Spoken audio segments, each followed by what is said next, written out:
قیامت کی بڑی علامت دجال کا نکلنا ہے۔ احادیث مبارکہ میں دجال کا ذکر بڑی وضاحت سے آیا ہے، اور کمال کی بات یہ ہے کہ ہر نبی علیہ الصلوۃ والسلام نے دجال کے فتنے سے اپنی امت کو ڈرایا ہے۔ دجال ابھی آیا نہیں ہے اور کسی کو پتا نہیں ہے کہ اس وقت وہ کہاں ہے، لیکن روئے زمین پر ایک صحابی ایسے گزرے ہیں جنہوں نے دجال کو دیکھا بھی ہے، اس سے ملاقات بھی کی ہے اور اس سے بات چیت بھی کی ہے۔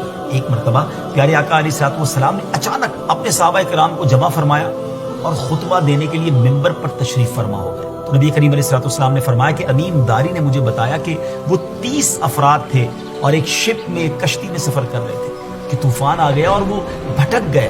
تقریباً مہینہ بھر وہ سمندر میں گھومتے رہے اور ایک دن سورج غروب ہونے کے وقت ایک نامعلوم آئلینڈ پر پہنچے۔ انہیں وہاں سیاہ رنگ کی مخلوق نظر آئی جس کے جسم پر بال بہت زیادہ تھے۔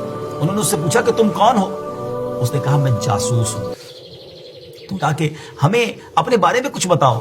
اس نے کہا کہ نہ میں تمہیں کچھ بتاؤں گا نہ تم سے کچھ سنوں گا، تم اس بت خانے میں جاؤ، وہاں ایک شخص تمہارا بڑی بے چینی سے ویٹ کر رہا ہے، وہی تمہیں کچھ سنائے گا بھی بتائے گا بھی۔ پھر وہ سب اندر چلے گئے۔ وہاں ایک شخص سختی کے ساتھ زنجیروں میں جکڑا ہوا تھا۔ اس نے پوچھا کہ تم لوگ کون ہو اور کہاں سے آئے ہو؟ جواب دیا کہ شام سے آئے ہیں۔ اس نے پوچھا کہ عرب کا کیا حال ہے؟ اور ایک شخص وہاں پیدا ہونا تھا، اس کا کیا حال ہے؟ یعنی نبی پاک علیہ الصلوۃ والسلام کے بارے میں پوچھا۔ صحابہ کرام نے کہا کہ وہ اچھے حال میں ہیں اور ابتدا میں ان کی مخالفت ہوئی، مگر اب تو تمام عرب پر وہ غالب ہو گئے ہیں۔ اس نے کہا اچھا زغر کے چشمے کا کیا حال ہے؟ انہوں نے جواب دیا کہ وہ بھی اچھی حالت میں ہے، لوگ اس سے پانی پیتے ہیں، اس سے کھیتی باڑی بھی کرتے ہیں۔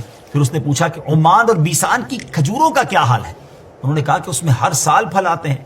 یہ سن کر اس شخص نے 3 چیخیں ماری اور بولا کہ میں دجال ہوں، کہتا ہے ان قریب میں آزاد ہو جاؤں گا اور زمین کا چپا چپا گھوموں